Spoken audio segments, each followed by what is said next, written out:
Hello everyone, welcome back to my channel once again. तो आज हम देखते हैं आज का लीड कोड डेली चैलेंज। क्या है क्वेश्चन? सब एरेज विथ के डिफरेंट इंटीजर्स, है ना, लीड कोड 992। तो ध्यान से समझेंगे क्वेश्चन, है ना। एक तो काफ़ी दिन से ऐसी सीरीज चल रही है सब एरेज और विथ के टाइप की, है ना। तो काफ़ी हद तक सिमिलर अप्रोच ही रहेगा जब तक हम 2-3 प्रॉब्लम्स में देख चुके हैं लगातार। तो बस इसको थोड़ा सा मॉडिफाई करेंगे हमेशा की तरह। तो क्वेश्चन क्या कह रहा है कि हमें एक इंटीजर एरे दे रखी है, और एक चीज़ ध्यान रखना, इसने क्वेश्चन को हार्ड मार्क कर रखा है ना। तो जब हार्ड मार्क किया इसका मतलब थोड़ा सा ट्विस्ट होगा इसमें, बाकी चीज़ें तो लगभग सिमिलर ही रहेगी क्योंकि वो सभी मीडियम लेवल के क्वेश्चंस थे जो हम करते आ रहे हैं। तो देखते हैं इसको हार्ड क्यों इनने बनाया है, ठीक है। तो क्वेश्चन करेंगे तो पता चलेगा। तो क्या कह रहा है, एक इंटीजर एरे नम्स दे रखी है, एक इंटीजर के है हमारे पास, और हमें रिटर्न करना है number of good sub arrays of nums, ठीक है। अब एक good array is an array where the number of different integers in that array is exactly K. तो जो हमारी डिफरेंट नंबर ऑफ एलिमेंट्स होंगी वो एग्जैक्टली के टाइम्स होंगी, है ना। तो के की कुछ वैल्यू इन्हें दे रखी होगी, तो वो सब एरेज जिसमें डिस्टिंक्ट इंटीजर है ना, वो उतने ही नंबर ऑफ रहेंगे, के की जितने ही रहेंगे, तो हम कह सकते हैं वो हमारा गुड एरे है। जैसे for example 1 2 3 1 2 has 3 different integers, तो इसमें 3 डिस्टिंक्ट है, 1 2 और 3, है ना। तो सब एरे होता है हमारा contiguous part of an array. Okay, ठीक है, यहाँ तक चीज़ें क्लियर है। आई होप क्वेश्चन में कोई डाउट नहीं होगी। तो अब हम इसको देखते हैं, इसको अप्रोच कैसे करेंगे। अब एक चीज़ अगर हम देखें कि जहाँ पे अगर हमें एक एरे दे रखी है, इन जनरल सोचते हैं ना, अगर हमें एक एरे दे रखी है और हमें कहा गया कि इसमें से डिस्टिंक्ट निकालो, कैसे निकालेंगे? देखो यहाँ पे दो केसेस हो सकते हैं। एक तो कुछ लोग हमें ये कह सकते हैं कि यार हम सेट का यूज़ कर लेते हैं, है ना, कि जैसे जिसके अंदर हमारा मान के चलो सेट के अंदर हम ये एलिमेंट डाले तो सेट हमें क्या देगा, यूनिक नंबर देगा, है ना। तो 1 2 3 हमें रिटर्न कर देगा। एक तो ये तरीका हो गया। दूसरा तरीका हम क्या यूज़ कर सकते हैं, मैप का। मैप के अंदर हम किस तरीके से करेंगे, जैसे कि 1 की फ्रीक्वेंसी कितनी होगी, 2 हो जाएगी। 2 की फ्रीक्वेंसी 2 है, 3 की फ्रीक्वेंसी 1 है। तो हम क्या रिटर्न करेंगे यहाँ पे कि मैप की साइज़ रिटर्न करा देंगे, है ना, कि मैप की कितनी साइज़ है यहाँ पे, तो 3 है। तो मैप की साइज़ 3 है, तो ये हमारा आंसर हो जाएगा, है ना, कि इतने ही नंबर ऑफ डिस्टिंक्ट एलिमेंट हैं हमारे मैप के अंदर मौजूद। तो ये तो फिर भी थोड़ा ऊपर लेवल पे आ गए। अगर हम ब्रूट फोर्स सोचते हैं, है ना, तो अगर हम ब्रूट फोर्स वाला अप्रोच देखें तो हमें इसमें क्या करना पड़ेगा। पहले तो हमें आइट्रेट करना पड़ेगा सारे सब एरेज के अंदर, iterate in all sub arrays, ठीक है। इसकी कॉम्प्लेक्सिटी कितनी आ जाएगी, of course order of N square, है ना। और अब हमें हर एक सब एरे के लिए क्या करना पड़ेगा, सारे सब एरेज के अंदर तो आइट्रेट कर रहे हैं, हर एक सब एरेज के लिए हमें डिस्टिंक्ट एलिमेंट्स निकालने होंगे, है ना। तो फाइंड डिस्टिंक्ट एलिमेंट, अब इसके लिए कितनी कॉम्प्लेक्सिटी आएगी, of course order of n आ जाएगी, है ना। तो अगर हम ओवरऑल देखें तो ये ऑर्डर ऑफ एन क्यूब चली जाएगी, जो कि हमारे लिए सही है भी नहीं, और वो लीड कोड शायद संभाल भी ना पाए इसको, है ना, इतना। तो अब इसे सॉल्व कैसे करेंगे, तो चलो देखते हैं हमेशा की तरह। तो अगर हम अभी इन रेगुलर जो मेरे POTD फॉलो कर रहे होंगे, है ना, जो हम सॉल्व कर रहे हैं रेगुलर वीडियोज़ में, तो एक चीज़ हम देख रहे होंगे कि पहले हम पैटर्न देखते हैं ना, जब भी हमें सब एरेज और के जैसी चीज़ दिखे, किस चीज़ का पैटर्न, या क्या हम 2 पॉइंटर या स्लाइडिंग विंडो जैसे कंसेप्ट लगा सकते हैं क्या। तो अब देखो यहाँ पे क्या पैटर्न बन रहा है। अगर हम देखें यहाँ पे कि जो भी डिस्टिंक्ट एलिमेंट आगे आते जाएगा, है ना, तो क्या वो हमारी फ्रीक्वेंसी को इंक्रीज करेगा, है ना, ऑफ कोर्स करेगा। डिस्टिंक्ट एलिमेंट जितने आगे जाएगी विल एक्चुअली इंक्रीज, है ना। और सिमिलरली अगर हम इधर से थोड़ा इंक्रीज करें, हमारा 2 पॉइंटर होगा, है ना, आई वाला पॉइंटर अगर खसक के, मान के चलो आई पॉइंटर यहाँ था इनिशियली, जे मान के चलो लास्ट में था, तो जब आई यहाँ से उठ के यहाँ पे आ गया तो क्या हो रही है, ये वाला पार्ट श्रिंक होगा, है ना। अब ये वाला हिस्सा हो गया, 2 1 2 3 1 हमारा गायब हो गया। तो हम क्या यहाँ पे ये कह सकते हैं कि डिस्टिंक्ट एलिमेंट विल डिक्रीज, है ना। तो बेसिकली मेरा क्या कहने का मतलब है कि कुछ ऐसा सा हो रहा है ना, इंक्रीजिंग ऑर्डर, हमें इंक्रीजिंग पैटर्न दिख रहा है यहाँ पे। क्यों? कि हम देख सकते हैं कि नंबर ऑफ डिस्टिंक्ट एलिमेंट जो हैं, है ना, वो हमेशा इंक्रीज हो रहा है जब भी हम आगे जाएंगे, ठीक है। और जब भी हम आगे जाते हैं तो वहाँ पे 2 कंडीशन हो सकती है, या तो हमें सिमिलर एलिमेंट मिल जाए, है ना, जैसे यहाँ पे देखो कि 1 2 1 के बाद 2 वापस रिपीट हुआ है ना, या फिर कोई नया एलिमेंट आ सकता है ना, या फिर 3 आ सकता है, या फिर हो सकता है उसके आगे भी कुछ एलिमेंट्स आए, तो इसमें तो मान के चलो 1 2 1 2 3 है, हो सकता है कुछ और एलिमेंट आ जाए तो 3 भी एक बार और आ चुका हो वहाँ पे, है ना। तो ऐसा भी कोई पॉसिबिलिटी है। तो यहाँ पे दो ही केस होगी, या तो कोई नई एलिमेंट आ जाएगी या रिपीटेटिव एलिमेंट आएगी, तो वो पैटर्न हमें फ्रीक्वेंसी का इंक्रीजिंग ऑर्डर में ही दिखेगा। ठीक है, तो इसका ये इंट्यूशन हम लगा सकते हैं कि 2 पॉइंटर जैसी चीज़ हम यहाँ पे लगा सकते हैं। यहाँ तक चीज़ें क्लियर है? जैसे कि अब ऐसा सच देख लो, 1 2 1 2 3 2 3, है ना। अब जैसे मान के चलो हमारा एक आई पॉइंटर यहाँ है, एक जे पॉइंटर यहाँ है ना, इस हिस्से पे तो हम कह सकते हैं कि जो हमारा 1 2 3 है ना, ये एक सब एरे है, और हमें ऐसे ही सारे सब एरेज को गेट करना है ना, ताकि हम इसमें 2 पॉइंटर अपने लगा सके, है ना। इस तरीके से हमें सारे पॉइंट इसको मतलब वैल्यूज़ को निकालने पड़ेंगे, सारे सब एरेज को निकालने पड़ेंगे। ठीक है, तो अगर हम इसे अब देखते हैं एक बार, इसको मैं आई जे को मिटाता हूँ। मान के चलो हमारा आई इनिशियली यहाँ पे है, और जे मान के चलो बीच में यहाँ पे है ना, और के हमारे पास 2 दे रखी है। ठीक है, तो अब हम यहाँ पे पहले मैप का यूज़ करेंगे कि फ्रीक्वेंसी काउंट करो पहले। तो मैप ऑफ 1 अभी तक कितना हो जाएगा, 2 हो जाएगा। हमें पॉइंटर्स के रेंज में ही देखना है, ये नहीं कि सबके लिए, है ना। तो मैप ऑफ 2 के लिए अभी कितना रेंज होगा, यहाँ पे 2 हो जाएगा, और मैप ऑफ 3 के लिए फ़िलहाल कितना होगा उस पर्टिकुलर आई जे के बीच, तो 1 हो जाएगा।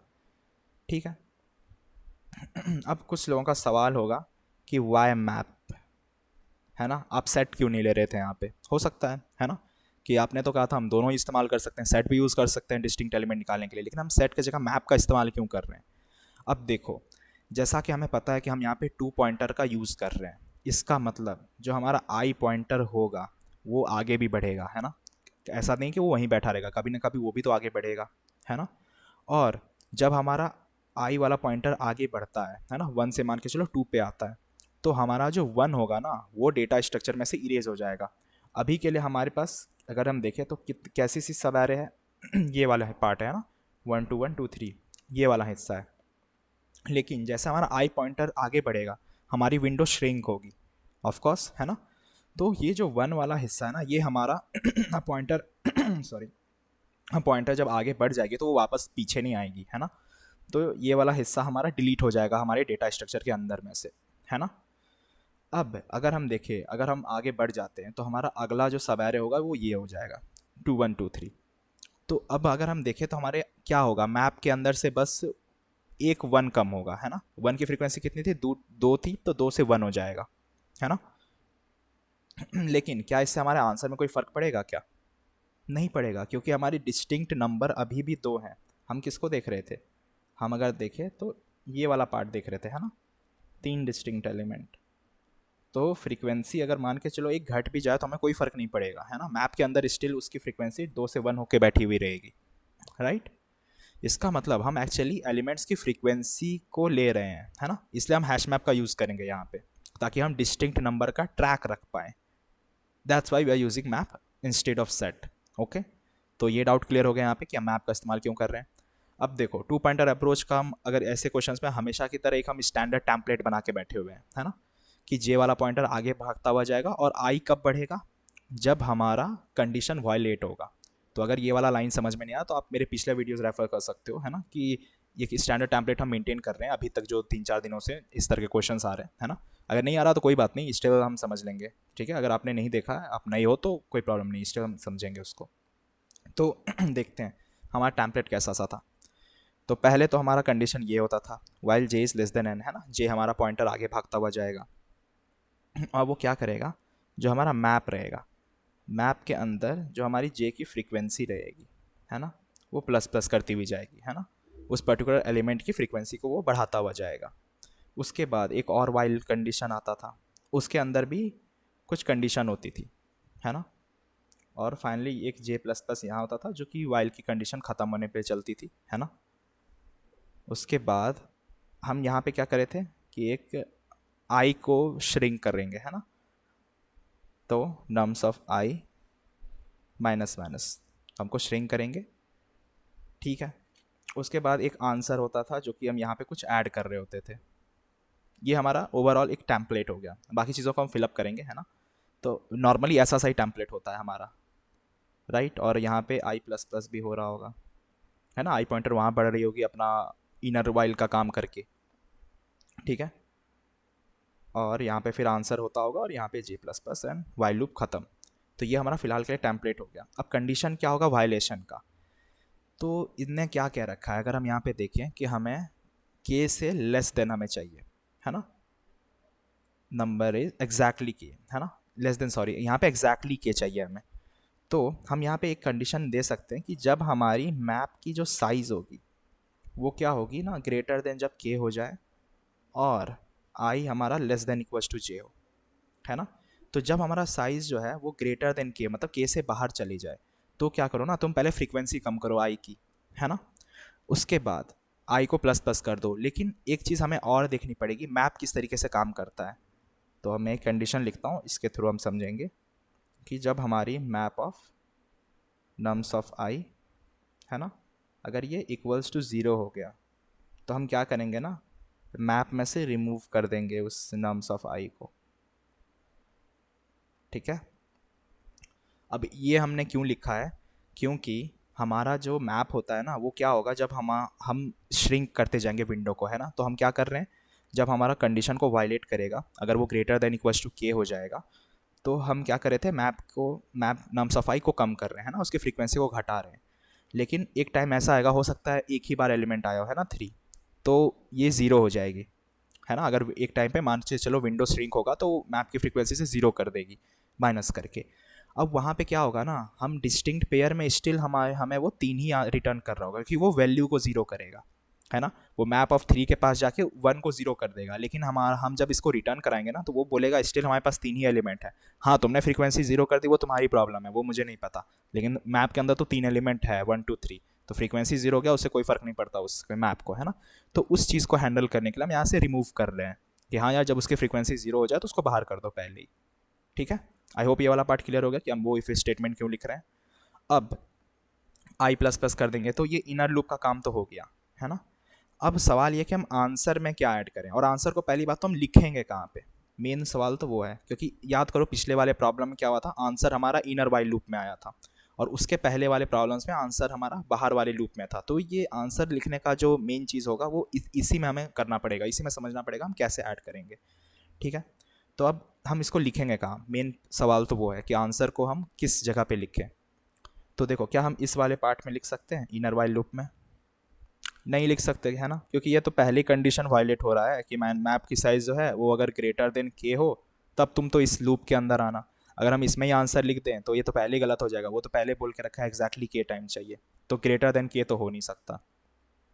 तो क्या हम ये जो बाहर करके बैठे हैं, क्या हम यहाँ पे लिख सकते हैं बाहर वाले वाइल लूप में, यहाँ भी नहीं लिख सकते, है ना, क्योंकि ये क्या करेगा ना, हो सकता है कि मैप की साइज़ लेस देन के वालों को भी ऐड कर ले, है ना, पॉसिबल है। क्योंकि अगर ग्रेटर देन के वाला को इनर वाला लूप हैंडल कर रहा है तो बाहर कौन से बच गए, इक्वल वाले भी बच सकते हैं और कम वाले भी बच सकते हैं, तो वो तो सबको ऐड कर देगा, उसको फ़र्क नहीं पड़ता, क्योंकि कंडीशन है नहीं वहाँ पे। हमारा कंडीशन वाइल में क्या है, जे इज़ लेस देन एन, बस वही कंडीशन को चेक कर रहा है, ठीक है। अब कुछ लोग ये कह सकते हैं कि क्यों ना जो हम ये आंसर प्लस प्लस आप आंसर प्लस इक्वल्स टू लिख रहे हो, यहाँ पर ही आप एक इफ़ स्टेटमेंट लगा दो कि मैप की साइज जो है वो इक्वल्स टू के हो जाएगा, तब आप जा कर के आंसर को प्लस इक्वल्स टू जो भी होगी उसको ऐड कर देना, है ना। एक एक पॉसिबल हो सकता है कुछ लोग के माइंड में ये आए, है ना। पर यहाँ अगर हम ध्यान से देखें तो क्या ये सेम काम हमारा इनर वाइल लूप में नहीं हो रहा, मतलब कि अगर हम समझे, वहाँ पे हम क्या कर रहे हैं, साइज इज़ ग्रेटर देन के, है ना, इनर वाइल लूप में वही हो रहा है। कब जा रहे हैं, जब हमारी मैप की size greater than equals to K है। अब ऐसा होता है तो ये क्या होगा, ये कब लूप के बाहर आएगा, जब वो एग्जैक्टली इक्वल्स केक पे आएगा, है ना। बट इशू क्या होगी, हम ज़रा देखते हैं इसको। मान के चलो हमारे पास कुछ ऐसा सा है 1 2 1 2 3, सपोज ये एलिमेंट हम और ऐड कर लेते हैं, है ना। और हमारा इनिशियली आई जो है यहाँ पे बैठा है और जी हमारा यहाँ पे बैठा हुआ है। अब क्या होगा जब हम विंडो श्रिंक कराएंगे, कैसे होगा, के की वैल्यू हमारे पास 2 है, ठीक है। तो अभी यहाँ पे कितने के हो गए, हमारे के की वैल्यू कितनी है, के 3 है ना, हमें 2 चाहिए, तो विंडो श्रिंक होगी, राइट, है ना। मैप की साइज़ ग्रेटर देन के है, हम इनर वाइल लूप में है, तो आई अगेन यहाँ पे मूव हुआ, तो हम किस पे आ गए, 2 1 2 3, अभी भी 3 एलिमेंट है, अगेन हमारा विंडो श्रिंक हुआ, आई अभी भी 3 एलिमेंट है, अगेन हमारा विंडो श्रिंक हुआ, है ना। अब हमारे पास कितने एलिमेंट हैं, 2 एलिमेंट है, दो एलिमेंट होने के बाद फिर क्या होगा, अगेन जे हमारा आगे भागेगा, है ना। तो जे अगर यहाँ से यहाँ आ जाएगा, फिर यहाँ से यहाँ आ जाएगा, तो अगर हम देखें तो स्टिल हमारे पास यहाँ पे दो एलिमेंट ही है, तो सब सही तो दिख रहा है ना। पर सवाल ये है कि हम आंसर में क्या ऐड करेंगे। चल तो सही रहे, लूप तो सही हमारा काम कर रहा है, लेकिन सवाल ये कि हम आंसर में क्या ऐड करेंगे। इमेजिन करो कि ये के इक्वल्स नहीं है ना। मान के चलो एक कंडीशन देता हूँ कि हमें के इक्वल्स निकालना था, हम के इक्वल्स नहीं निकालेंगे, ठीक है। हम लेस देन के निकालते हैं, है ना। हम फाइंड करेंगे कि डिस्टिंक्ट एलिमेंट लेस देन के, मुझे ये निकाल के दो, है ना। इक्वल सभी भूल जाओ, इक्वल जैसी कोई चीज़ क्वेश्चन पूछ रहा है, हमें लेस देन के निकालना है। अब ये हम कैसे निकालेंगे, तो हम इसमें क्या ऐसा ऐड कर सकते हैं, है ना। तो अभी अब मान के चलो एक अगर हम एरे लें 1 2 1 2 और 3, है ना। और फिलहाल के लिए मान के चलो आई पॉइंटर यहाँ है, हमारा जे पॉइंटर यहाँ है।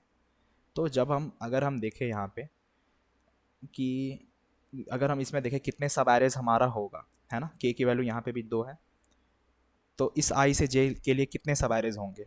तो देखो एक सब एरेज हमारे पास ये हो जाएगा, एक सब एरे, दूसरा क्या होगा, एक ये हो जाएगा, है ना 1 2, नेक्स्ट क्या होगा, ये होगा, और उसके बाद फिर एक ये होगा, है ना। मतलब कि यहाँ पे क्या हो रहा है, इस एरे में अगर हम देखें तो नंबर ऑफ डिस्टिंक्ट एलिमेंट, है ना, ये इज एग्जैक्टली इक्वल्स के, पर यहाँ पे सब एरेज कितनी हो रही है, हमें डिस्टिंक्ट एलिमेंट कितने दिख रहे हैं, दो तो है, के इक्वल है, लेकिन सब एरेज कितनी हमें मिल रही है, 4 सब एरेज मिल रही है ना।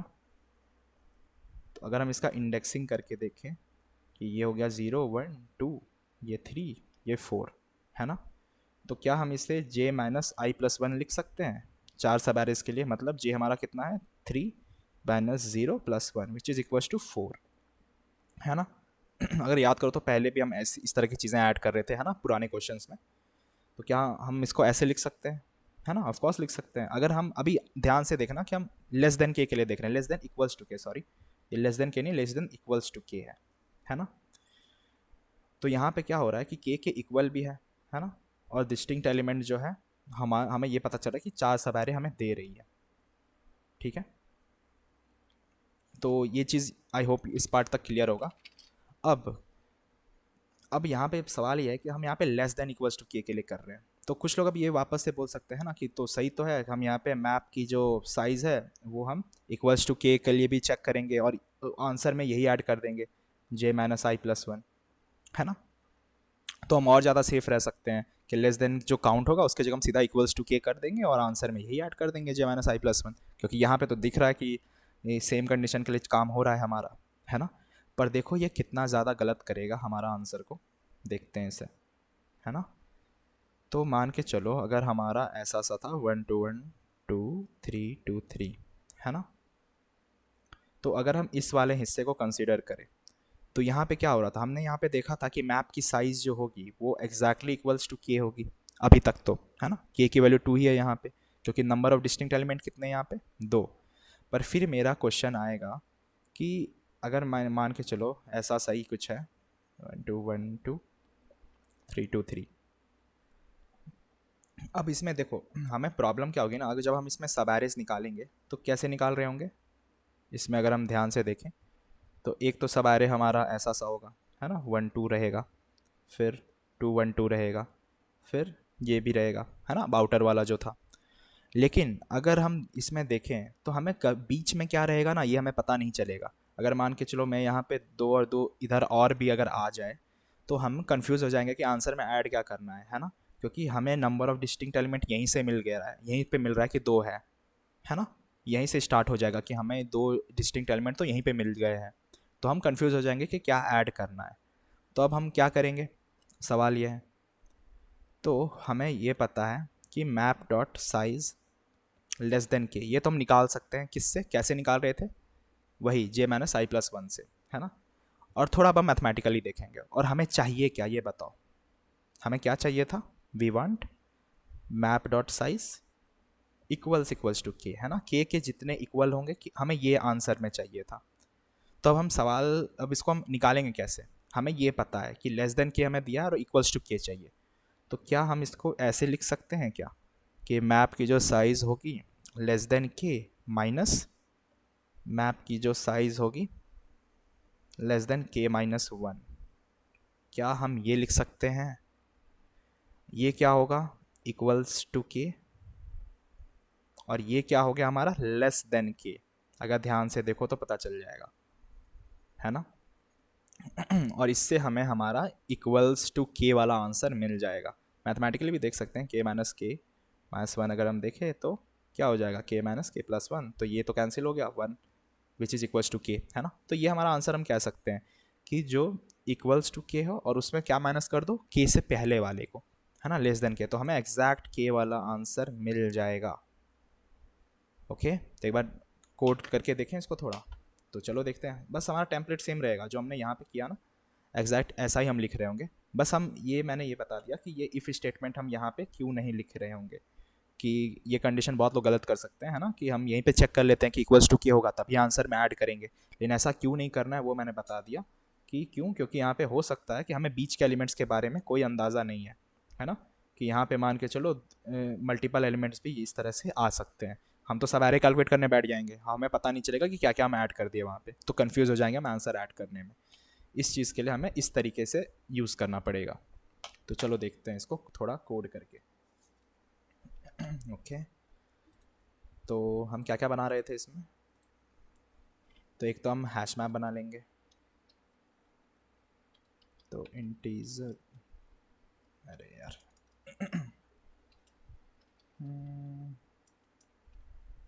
इंटीजर से इंटीजर का एक map which is a new hash map, ठीक है। उसके बाद एक हमारा आई पॉइंटर था, एक हमारा जे पॉइंटर था, और एक हमारा एन था, नम्स डॉट लेंथ, और एक हमारा आंसर था, ठीक है। उसके बाद हम क्या कर रहे थे? हमारा जो टेम्पलेट था while J is less than N, तो मैप के अंदर हम पुट कर रहे थे जो हमारा नॉर्मल वे था, नम्स ऑफ जे, फिर मैप डॉट गेट और डिफ़ॉल्ट, फिर nums of J comma zero plus one, तो ये हमारी फ्रीक्वेंसी को रखता हुआ जाएगा, ठीक है यहाँ तक। उसके बाद हम क्या कर रहे थे कि वाइल मैप की जो साइज़ है वो ग्रेटर देन के हो और आई हमारा लेस देन इक्वल्स टू जी, है ना। जब ये हो तब हम इनर वाइल लूप के अंदर आएंगे। उसके बाद हम क्या कहते हैं कि पहले तो आई की फ्रीक्वेंसी को घटाओ, श्रिंक कर रहे थे, है ना। तो मैप डॉट गेट, मैंने कोई नई चीज़ नहीं लिखी है, जो जो मैंने बताया था वही सेम लिख रहा हूँ मैं, है ना, माइनस वन। उसके बाद हम क्या कर रहे थे? हम रिमूव भी कर रहे थे, याद करो तो, ये उस वो वाला इफ़ है ना, कि अगर हमें पता हो कि वो नम्स की वैल्यू वो ज़ीरो हो चुकी है ना, माइनस करते करते, तो हम क्या करेंगे? रिमूव करेंगे। So map dot remove nums of i, ठीक है यहाँ तक। फिर हम आई पॉइंटर को आगे बढ़ा देंगे, विंडो हमारी श्रिंक हो गई है, और हम आंसर में फाइनली क्या ऐड कर रहे थे?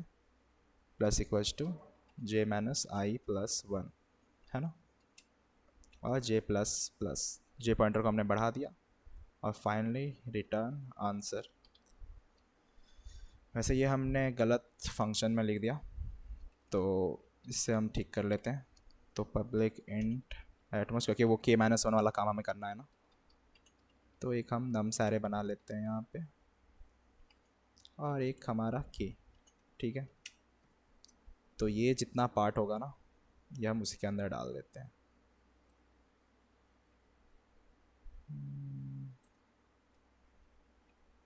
ओके, ठीक है यहाँ तक। उसके बाद यहाँ पे हम क्या कर रहे थे? तो एक तो हम आंसर बना के बैठे थे, तो एट मोस्ट नम्स के का, उसमें माइनस हम क्या कर रहे थे? के माइनस वन को, है ना, एट मोस्ट नम्स, इसे माइनस कर दो हमारा के माइनस वन वाला पार्ट, तो ऑटोमेटिकली हमें हमारा आंसर यहाँ पे मिल जाएगा। ओके, एक बार रन करके देखते हैं।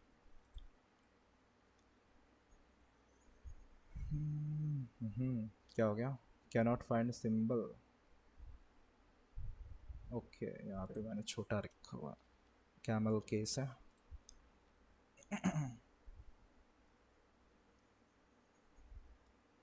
चलो, तो ये हमारा काम कर रहा है, आई होप।